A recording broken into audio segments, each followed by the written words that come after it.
আমার কার্টুন চ্যানেলে আপনাকে স্বাগতম। আমার চ্যানেলটি সাবস্ক্রাইব করুন। ধন্যবাদ সবাইকে। এক অজপাড়াগাঁয়ে ৩ ভাইবোন থাকত। তাদের নাম ছিল রাহুল, রিয়া ও ছোট্ট টুকটুক। মা বাবা অনেক আগেই মারা গেছেন, তাই ওরা ৩ জন একসাথে বন পাশে একটা ছোট কুঁড়ে ঘরে থাকত। রাহুল ছিল সবচেয়ে বড়, সে ছিল সাহসী ও বুদ্ধিমান।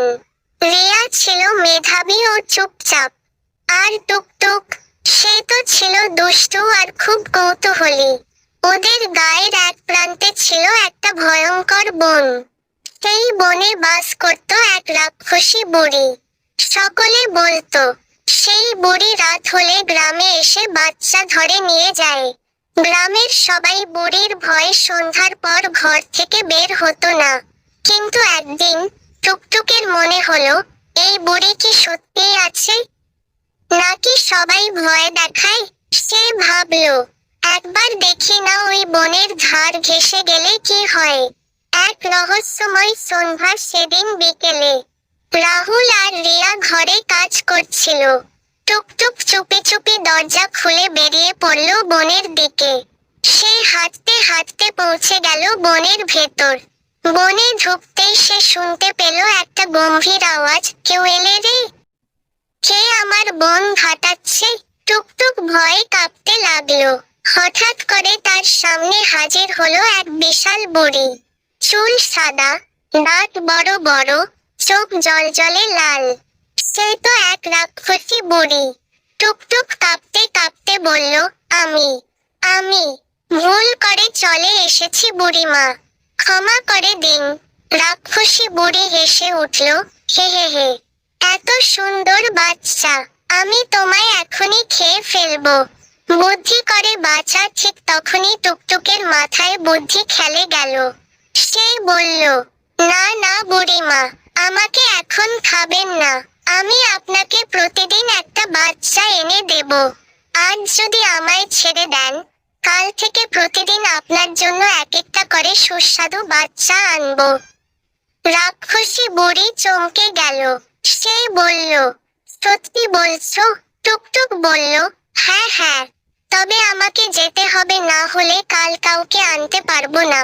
বুড়ি একটু ভেবে বলল, ঠিক আছে, কিন্তু যদি আমাকে ঠকাও, তাহলে আমি তোমার ঘরে গিয়ে ৩ জনকে একসাথে খেয়ে ফেলবো। টুকটুক হুঁশিয়ার হয়ে ঘরে ফিরে এল।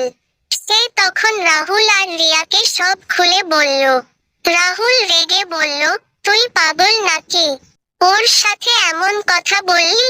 রিয়া ভাবলো, আমরা যদি এই রাক্ষসীকে একবার ধোঁকা দিতে পারি, তাহলে সে আর কাউকেই ভয় দেখাতে পারবে না। ৩ ভাইবোন মিলেই এক দারুণ পরিকল্পনা করলো। প্রতিশোধের পরিকল্পনা। পরদিন টুকটুক একটা পুতুল তৈরি করলো।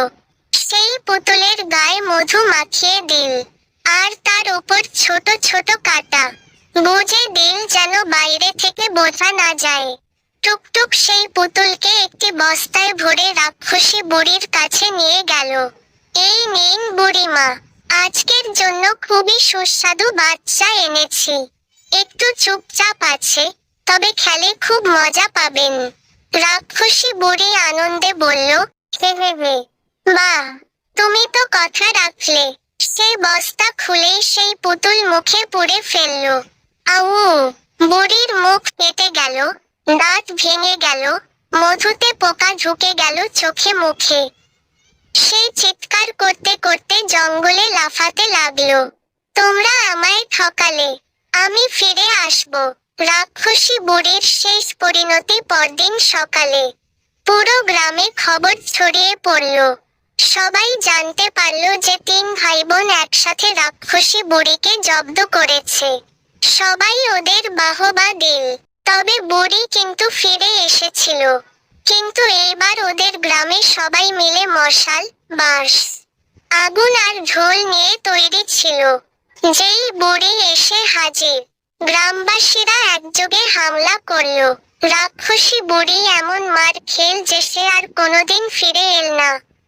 শেষ কথা, গ্রামটা আবার শান্ত হয়ে গেল। বাচ্চারা আবার খুশি মনে খেলাধুলা করতে লাগলো। রাহুল, রিয়া আর টুকটুক সবার প্রিয় হয়ে উঠল। আর টুকটুক, সে আর কখনো একা বনে যায় না। তবে রাক্ষসী বুড়ির গল্প এখন সে মজা করে অন্য বাচ্চাদের শোনায়। শিক্ষা: ভয় পেলেই হার নয়, বুদ্ধি, সাহস আর একতাই পারে সব সমস্যার সমাধান করতে।